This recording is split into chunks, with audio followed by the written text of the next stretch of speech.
Hello YouTube, Suzaku Blitz here with part 15 of my Mega Man 4 Minus Infinity run.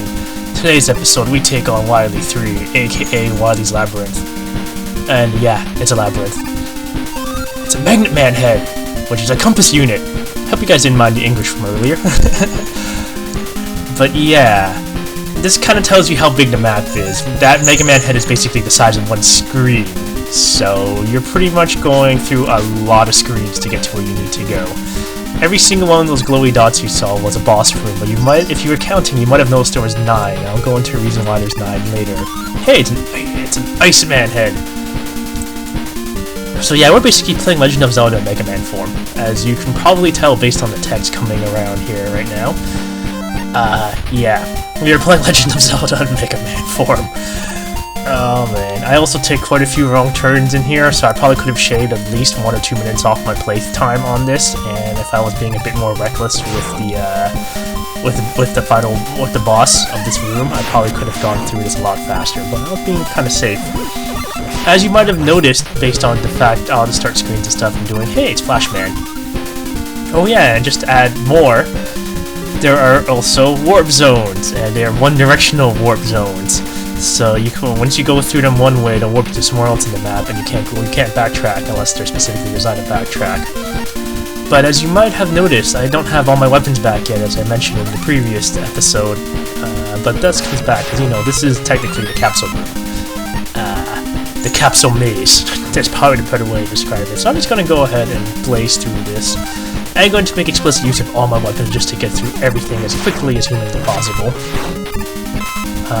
But yeah, as you can probably tell, you might be able to tell who's behind this boss door based on the level design, and the weapon I'm choosing, actually. Hiring, man! So, I'm just going to go ahead and kill you in 5 seconds. You're dead. So yeah, you might also notice all the teleports, because yeah, this is the capsule room.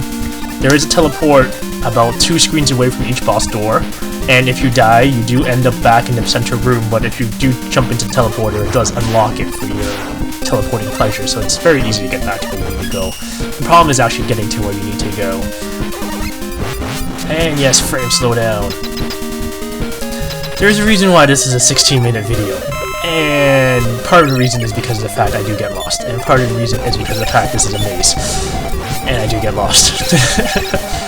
So this is also a thing to note. Remember how each boss had overdrive mode? Every robot master in the capsule maze actually starts in overdrive mode, even though they are different colored or the music isn't sped up or anything like that. And I slid into Drill Man for no particular reason.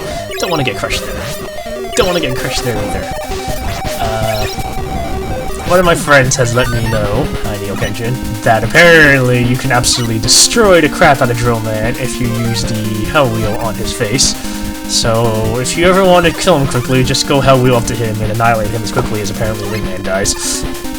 It just works better on Ringman, because apparently Ringman himself, the hit sprite, isn't, Ringman sprite itself can't actually damage you, it's only the rings that can actually damage you, so that's why you can actually go basically gung-ho into Ringman and not care with Hell Wheel, just because of the fact that, well, as long as you're not hitting the rings, he can't actually hurt you. Cool, isn't it? Great way to actually design barrier weapons is make sure that when you use the barrier weapons, the boss can't actually hurt you. Oh yes, and Feral Man's back, and I'm just going to go ahead and rock his soul off with the Killer Fuel once again.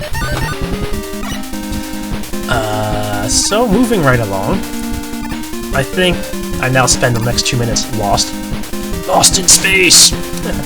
I don't know, to be honest. I don't know why I brain farted here so badly, but I brain farted here pretty badly. Because I go in here and I realize, oh, I can't get in there. So that's me being stupid. And it takes me a good minute to figure out how to get to the other side of that wall. As you can tell by me being absolutely confused about what the heck I'm actually trying to do. It's like, oh, I don't know which way I'm going. I really don't know which way I'm going. So I'm going to go backtrack. And I'm going to go fall. And I'm going to go look at my map for 10 to 15 seconds and go, oh, maybe it's this way. Maybe. It's like, no, it's not that way. So I'm going to go falling again. And I'm going to go falling again. Right way. And smash into one of these guys. Because I'm a stupid idiot. Because I got impatient with kind of making, I got impatient about making this wrong turn. So now I'm on the other side of this wall, and you might have noticed that back in the previous time I was here, the sprites for the ladders was messed up. Also, trying to complete this in a single life was quite traumatic because of the fact that Dive Man rocked my soul a couple times, Dust Man rocked my soul a couple times. Oh, Revenge Weapon kill. Hi. And that's it. That's pretty much the only reason why I kept Toad. No, it's not the only reason why I kept Toad. Toad itself is a very potent weapon, especially if you need to board wipe it frequently, like you will have to, most likely, while doing the Wily stages, or Wily Labyrinth. Yeah. As you might also be able to tell, 4 of the capsules are on one half of the stage, and the other 4 are on the other half of the stage. So once you clear 4, you go back the other way and start clearing it this way. And you can probably tell what level, what boss I'm getting into next based on the level design. Hi, Dustman. I'm gonna toad your face off now. Boom. And eat toads. Literally eat toads. I don't know why I tried Rush Cannon. There's actually a very cheap trick you can do here for Rush Cannon, to be honest. And goodbye, Dustman. But I'll get into a bit more detail in that as I go further into this stage. And I get lost once again. And then apparently I don't know how to jump. So I'm like, well, crap. But I'm gonna go up here. And I realize, oh, I need to keep going up because I need my next part right there. Almost get hit by a bunch of birds. And I'm gonna wire my way up this way very quickly because wire is a great way to travel. Keep hitting start randomly because of my controller, and the fact I can't remember which buttons I need for which sections. Having the energy splitter for the Wily Labyrinth is incredibly useful because it makes fresh search an invaluable tool and allows you to basically charge up on all your weapons at the same time whenever you feel like it. Wire! Ow! Yeah. I screwed that. Well, the last 50 times I played through this, he actually never fired a missile at me, so that when he hit me with that, I was like, oh. And you don't want to fall there because you have to kind of backtrack 4 screens. And I'm an idiot and decide not to stay on the ladder. Because again, I'm getting impatient. This is like my 20th attempt at this. Hey, it's Skullman. Kill all the Skull Joes. Yeah, I assume they're Skull Joes. And again, Toad is very useful because it allows you to clear out a lot of stuff. And that frog went flying up the chimney? It's not really a chimney. Where you came from before. Hi, Skullman. Boom, boom, ow, ow, boom, boom, dead! And if you didn't pick up the skull amulet from before, you can actually pick it up again if you inhale his face right there. So make sure to keep that in mind if you missed it, because the skull amulet is incredibly useful. Especially when you get to the boss room with this. Hey, it's Cossack's level. Why are we here? This is so confusing. Ow. I should know those things explode in my face. Hey, this guy looks familiar, and apparently I can't jump. So make sure to jump right here, and then turn around. And I'm gonna let this English go.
And we're back. So you might have noticed Kalinka said something about putting an energy unit on the doggy. What that does is basically it halves the energy consumption of everything Rush does. So if you, generally speaking, you kind of want to go for Kalinka first and repeat playthroughs because you get the energy thing, you get the energy thingy, and then afterwards you pretty much rush cannon every single robot master in the face to one-shot their head off. That's pretty much the best way to handle this, and if I remember correctly, every time you pick up one of those energy capsules that the Robot Master drops, it actually refills all your weapon energy too. And if not, you just pop out Rush Search, and you just, since Rush Search is at half energy consumption, you pretty much have infinite Rush Search, because odds are you'll pick up a weapon energy, or a couple weapon energies before he runs out fully out of weapons Rush Search. So now, as you can tell, we are now on Brightman. So, once again, I'm going to link his face off, assuming I actually realize, oh, he actually has a couple of vulnerability states and weapon weaknesses, can't get through it. And he's dead. So finally, I now spend a good 30 seconds to a minute staring at this map going, how the heck do I get to whatever the heck I didn't miss? And if you guys haven't been paying attention, I missed Dive Man. And if you also realize that if I actually jumped into the teleporter with Dive Man's room, because I was actually in his teleporter room for about half a second, I would have actually saved myself about a minute of travel time getting to his room. Oh well, lesson learned. You can't really... Well, I shouldn't say you can't really plan this out, but it's kind of hard to keep... For me, it's kind of hard to keep track of like 64 screens worth of map just to get to where I need to go. So yeah. And now we're back to where we started. Well, not really where we started, because we started totally in, but Dive Man! And yes, he is invulnerable while torpedoing you. So make sure not to get hit by it, and don't be stupid like me, and jump to a spot where he can dive laser your face off. Also, you may notice that the Flash T-Bow kind of blows his brains out very quickly. And now here we are. You know something's coming up when they give you 3 1-ups, all the weapon energy you'll ever need, and 5 energy tanks. Yeah. Prepare for epicness. Or ellipsises, if you're going to be for shock factor. Wait for it.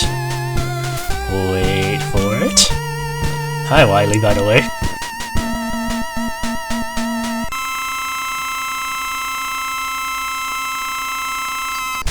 Yes, Wily has a ridiculous amount of life bars.